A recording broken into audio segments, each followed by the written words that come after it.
Hi there, ladies and gentlemen. Thank you so much for joining us today. This is our pilot episode of a new podcast that we're starting out called Say No to Silence. My name is Roy, and joining me here is Jessica. Hi.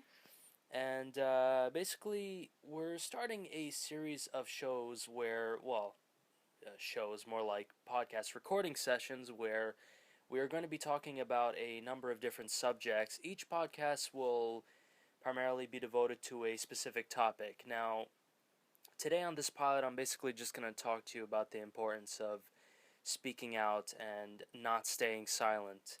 I've read a lot of times that staying silent is actually a bigger insult than making an offensive joke towards somebody. Especially when you have friends. For example, you have friends who are making offensive comments and offensive jokes at a certain group of people. It's actually the person who stays silent after hearing these offensive jokes that is doing more harm. And so I want to just emphasize that a little bit here, and this is why I felt that this is the right thing to do. Now, have you ever been, be honest with me, have you ever been in a situation where you didn't know whether to speak up or whether, should I even get involved in this, or, is this a situation where if I were to say something, could something could I help the situation? Of course, I've been in that situation several times. I mean, it happens on a weekly basis where I question whether I should say something or just walk away. I mean, constantly when somebody makes a comment, I evaluate whether it's worth it or not. I can't fight all battles. I can't be on my guard and comment on every single bad thing that I ever hear, but I do choose my fights. And when it's something that I really feel strong about, I do speak up. Actually, I was actually in class one time, and we were talking about. Well, actually, no. No, wait. Didn't you tell me one time? Actually, in one of your classes, you go to McGill University, by the way, and I go to Concordia University. Thank you for telling me where I go. I'm telling the speakers. The speakers don't know us, okay? Okay, we're not talking just you and me. There's other people here that we're talking to, okay? Alright, we didn't even start. It's not even 10 minutes in already. We're doing this. Anyways, so you told me at some point that you guys were talking about McGill and how what has kept the school going, and one student in your class actually said an interesting remark. You told me this yesterday about the student that says, "Well, it's because of us." You Oh, remember that okay, one? yes. I was sitting in a sociology class called Gender and Work. So we are discussing work along the gender lines. The class is about the gender binary. It hasn't yet explored the continuum. And essentially, we were talking about just schools and education and what education can do in terms of gender. And the student started talking about McGill and how it's thanks to people like her from the West Island of Montreal that McGill is still standing, that McGill is still an English school to everyone in the world. Yeah, I mean, forget about the students and the professors and the taxpayers and Quebec. Forget them. No, of course, it was just this one group of people that were. I mean, it's okay to feel a certain sense of, well, we had a huge contribution to the school, but you can't just sit there and say that we are the reason that this is here. The reason that McGill and all these schools here are standing is because of a combined effort by, like I said, the professors, the schools, the taxpayers, the fact that that student movement were fighting for so long to keep the tuition fees from increasing. These are the people who are responsible for keeping these schools open. And you know what?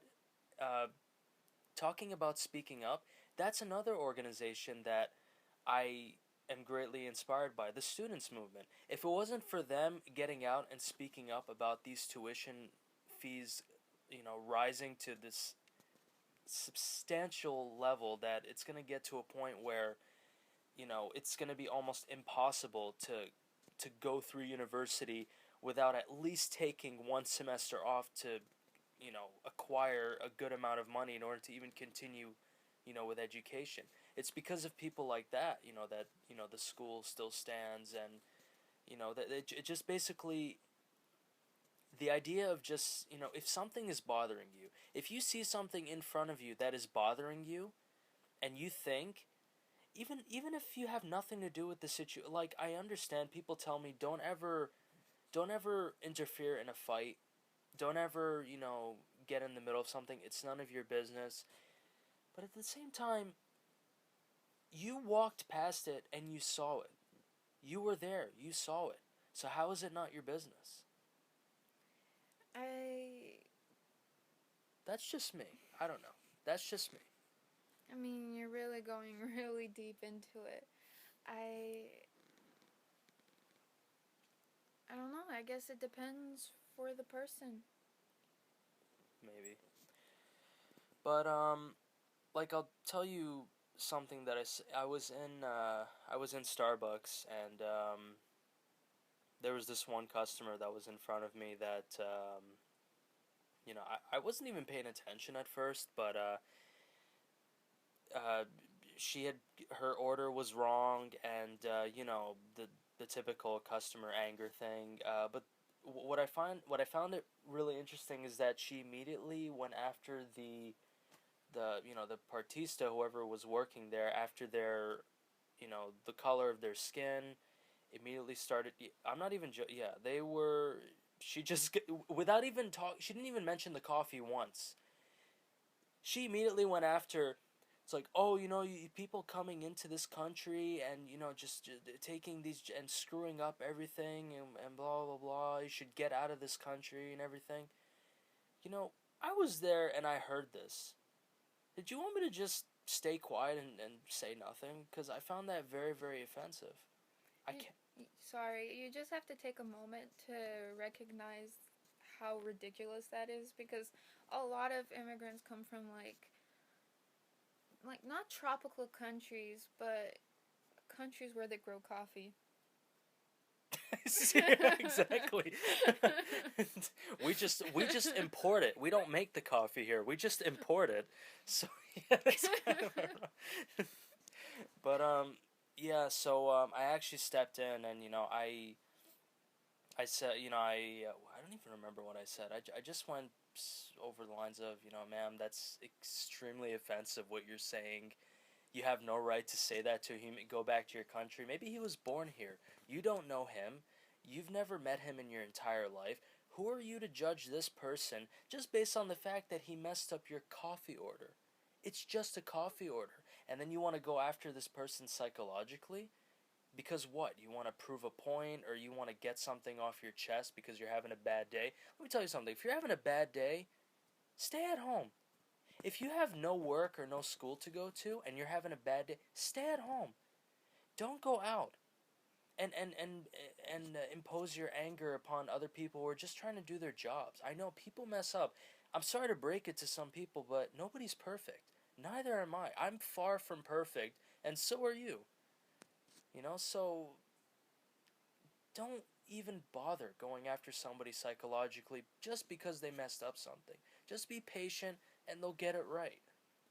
So, of course, I had to say something. I had to tell her, you're being very, very offensive. You shouldn't say that to somebody. This is his country. This is our country. We're in this together and everything. And, of course, she's not going to listen to me. And, she just sort of just walks away and everything. But, Well, that's a fight that you chose to fight. You chose to to battle that. Like, when that girl in my class said that comment, I chose not to say anything because I did not think it was worth it. you mean the girl who said about the West Island people? Yeah, I still, if I heard it again, I wouldn't say anything.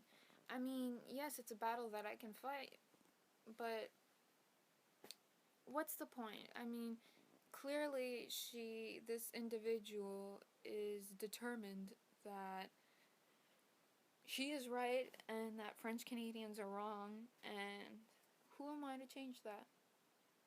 Yeah, seriously. I mean, it's really hard to, especially when when you stay silent in some of these situations, you think about what you could have said, what you could have done differently, and I mean, it's okay. I don't berate people for not, stepping in or saying something, but I do want to emphasize that it's always important to at least speak your opinion and just say something about something that's bothering you. And I mean, in a way that is not offensive towards any certain group of people, but I mean, the reason that a lot of things get done, like,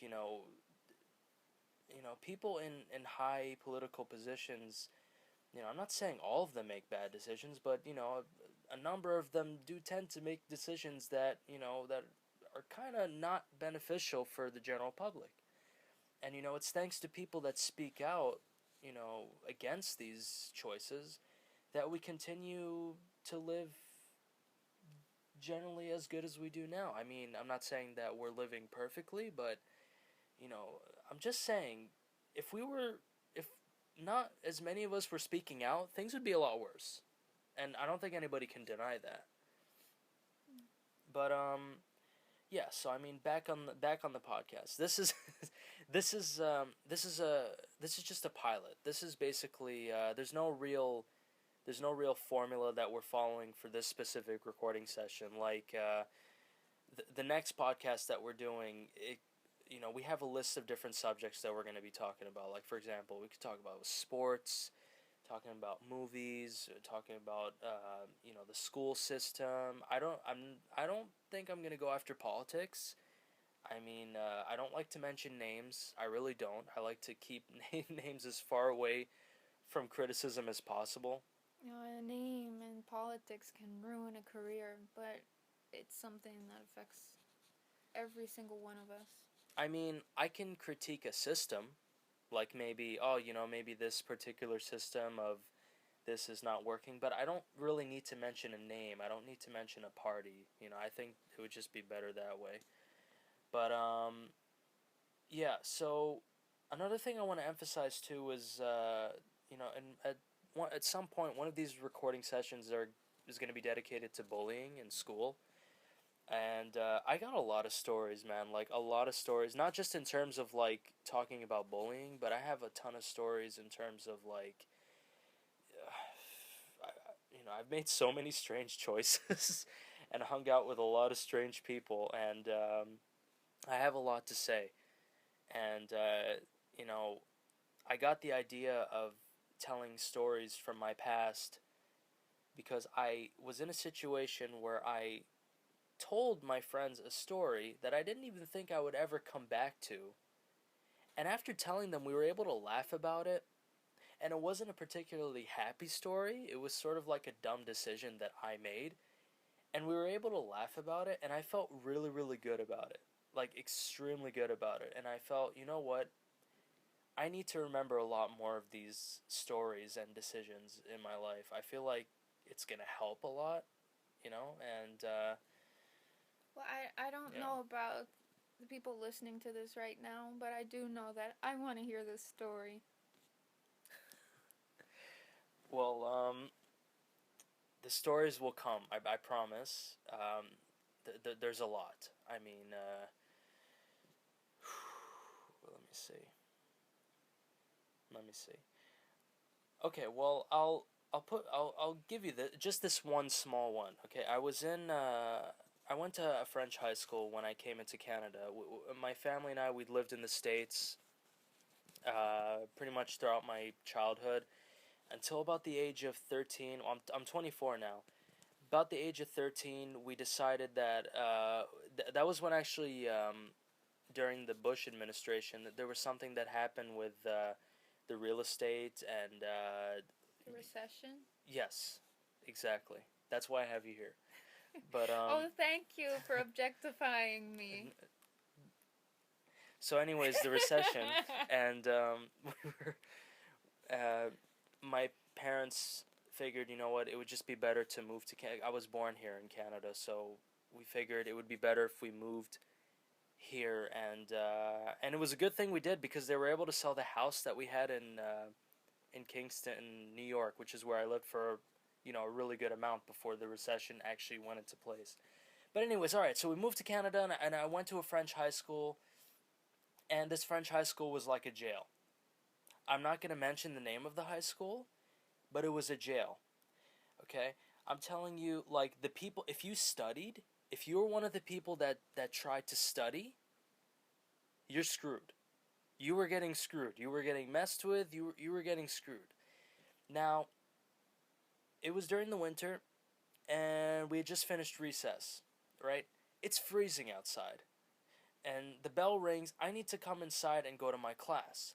So I enter the class. I open the door. I'm walking. No, sorry. I sort of open the door, like sort of running inside, because you know how you run inside of a building when it's freezing outside, right? Literally, I run into the building, walk maybe like 3 or 4 feet. I'm immediately stopped by one of the pseudo security guards or the hall monitors, and then he tells me, "Come with me."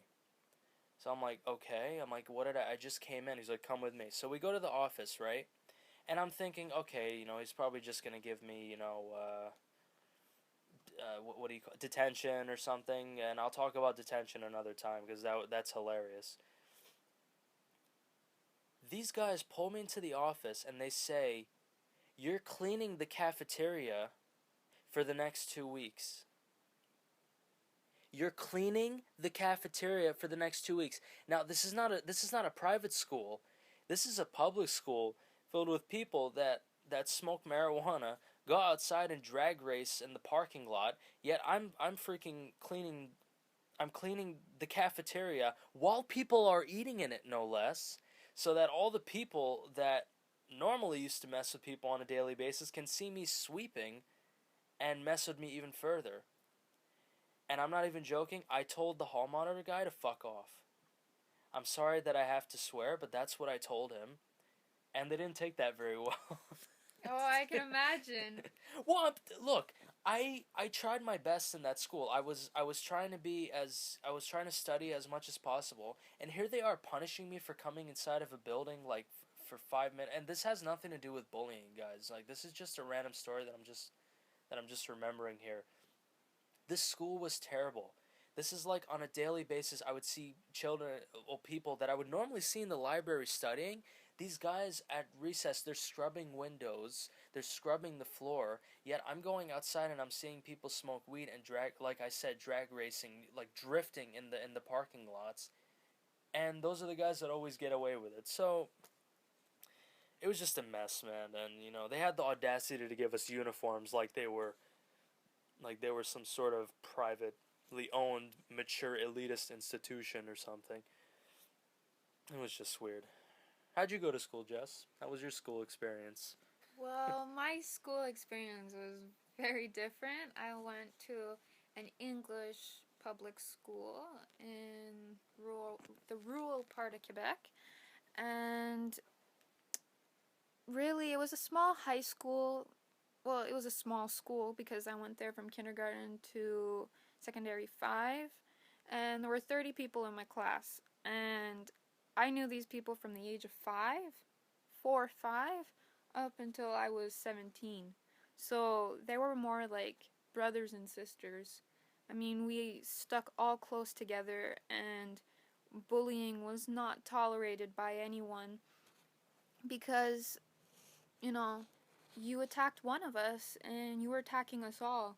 And you cannot imagine what it's like for like 30 10-year olds to get really angry and revolt.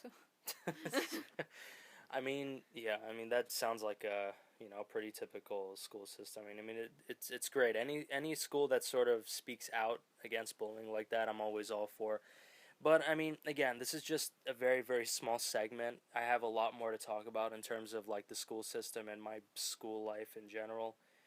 Um, I just feel like it's important that I address a lot of the stuff that was happening because it wasn't until pretty recently that you told me why why it actually may have been why things were happening to me the way they were in these Yeah. schools. Now I know you guys are wondering, wait, what? I had a lot of problems when I was in the States, like in terms of the school. I had great friends, don't get me wrong. Great friends. Humble, they never insult, like I just had great friends, but I'm talking about the other people. And that includes the teachers. I had some good teachers and I had some pretty bad teachers. And I had some moments where anybody could say that it was unjust. Now, I don't like to bring the idea of ethnicity into this. I mean, because I've been privileged in a lot of ways, and I've been, blessed with a great family, great parents, and, I've never had to worry about things like eating or anything like that. My parents were great. I have, my brother is awesome and everything, and I feel privileged in that sense. Always had a roof over my head, always had food on the table, but, and my mom was like an average mom. She went beyond the boundaries of an average mom. She worked extremely hard. She always inspired hard work and everything. Same thing with my dad. He's been working his ass off all his life. Same as my mom. And it's just, this school just had a lot of problems. I had a lot of problems in it in terms of like bullying. And my girlfriend sort of brought up, well, maybe it was your ethnical background. Maybe that's why that could have been. And I never thought about that. And Just as a side note, Roy is Canadian Lebanese, since you cannot actually see him. yeah, which doesn't really mean anything in the long run. I mean, I'm born in Canada. I've only been to Lebanon about 3 times in my life. Just 3 times. And one of those times, actually, no, sorry, 4 times. The first time I was there, I was very, very young, like baby. And so I'm technically more, Canadian in that sense. Like, I'm not like 100%, knowledgeable of, like Lebanese culture and everything. Although, every time I'm there, I always have a great time. But and you know what? I can be mistaken for Italian. I can be mistaken to be Hispanic. I was even mistaken to be Chinese at some point, and I'm not even joking. Seriously, that actually did happen. That I don't see. I'm sorry. It's just I know. I don't see it. I don't know how that guy saw it. And if you should have seen it when it happened too, because I was just as confused as how you're looking at me right now. But and oh, and if you guys will probably know what I looked like 5 months ago, judging by the video that I don't know if you guys checked it out, the Keep It Up video. That's how I looked like about 5 months ago. So I'm actually thinner than I was in there. I just thought I'd point that out because oh my god, when I look at that video, I was so fat, man. yeah. Roy's very self-conscious of his body type and shape. Well, who isn't? We're all worried about the way we look these days. Everybody's so concentrated on appearances, anyways. And oh, appearances. That could be another subject that we'll talk about in another session. Who knows? You see, guys, the idea of this podcast is that there's so much to talk about and there's so much to explain. We could even be here doing movie reviews and how movies are evolving to include more like things that you wouldn't even notice, like with more female, like strong female heroines, or now some movies are starting to not even mention that. Oh, we have a gay character in this movie. We're good. We have a good movie. We have a lesbian character. We have an autistic person in this movie. Now movies are just making their movies without talking about that. Which there was actually one movie that we saw pretty recently that said absolutely nothing. There were, characters in the movie that, we'll save it for when we talk about it, but there was no mention of it in media or anything like prior to the movie's release. So I mean, there's so many things that we could talk about, and I'm very passionate towards movies. I love films, and I love how they're evolving these days. But yeah, again, as a pilot, I'm just talking about right now about what we're probably going to be talking about in the coming, months. And I'm going to try to upload a podcast. Well, we're going to try to upload a podcast or something every Friday. We are. Well, Friday is the best day to do it. I mean, in my opinion, it's the end of the week. Everybody loves Fridays, no? You don't like Fridays? Yeah. I mean, how do you not like Friday? I mean, My Friday is usually the day I don't do anything, and now you're making me do something on Friday. so anyways, Fridays. Like, yeah, I just think it's if anything, I could release some small thing like I'm gonna number my podcast and put the subject of what I'm talking about. But maybe every now and then I'll record something random, like something I don't know. Maybe I saw a concert or something that I want to talk about. I don't know. It could be something. You're always gonna know what I'm gonna what I'm gonna talk about. I'm not gonna let you go into these things blindly like I am right now, as I'm just jumping from one subject to another. That's not how I'm intending to do things. That's not how I want to do things. All I want to do is just talk, because I feel like I've been very silent, throughout a large majority of my life. I feel like I haven't made a lot of decisions on my own up to this point in my time, well, in my life, sorry. And we have the cat here. There she is, right on. Yeah, so we have our cat here, Prentice. She's in charge of audio. She's doing a great job. I'm sure you're gonna find work and. Okay, so, anyways, guys, so that was our pilot, and I'm really, really excited to be starting this podcast. Again, the podcast is called "Say No to Silence," as you know, as the website that you have here, and these podcasts will be uploaded onto YouTube. For I don't know how long this is going to be going, because the site that I'm uploading on, WordPress, does not allow audio files until you upgrade to a premium package. So for the time being, they're going to be uploaded on YouTube, which you guys can easily find on the website there. We'll always make sure to update you guys there. You'll have my Facebook account and my Twitter account on there as well. Although I'm not 100% on Twitter, I'm still trying to get used to that. You're To that still damn not thing. 100% on Facebook. Yeah, like I. This is how bad I am on Twitter. I go on Twitter and I start messaging this celebrity that I was very, very happy with their work in a certain movie, and then you come up and tell me that's a fake profile. It was a fan page, and it was written that it was a fan page in bold. And I didn't notice it. And I went and I said, "Oh man, your performance in this movie was great. I cannot wait till your next movie." By the way, this was Daisy Ridley, because I was very impressed with her performance in The Force Awakens. It was a great performance that she put on. And so I'm there stupidly saying, "Oh great, you did this character such justice. I can't wait to see what happens next."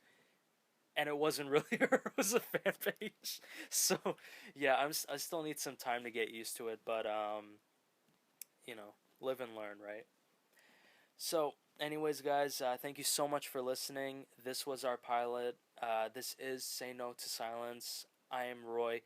This is Jessica. Do you have anything closing you want to say to everybody? Just that our podcasts are going to be a safe space for everyone, for you guys listening, and for us. We don't want anything offensive from anyone, and if any of you feel offensed by what we are Offended? offended, sorry. That's why I'm here. Sorry. I'm just joking. If any of you feel offended by what we are saying or a comment that we made or whatever, please tell us. And it's very important. We're still learning. We're all humans. We all make mistakes, and it's very important that we call each other out on these things. Yeah, I mean, I couldn't have said it any better. Exactly, and we always appreciate any feedback, and like I said, that's basically the whole idea of this podcast, is to give feedback. So we always appreciate that. So, anyways, guys, until next time, we'll see you guys on the official first episode, session of Say No to Silence. I am Roy. I'm Jessica. And we'll see you guys later on. Take care.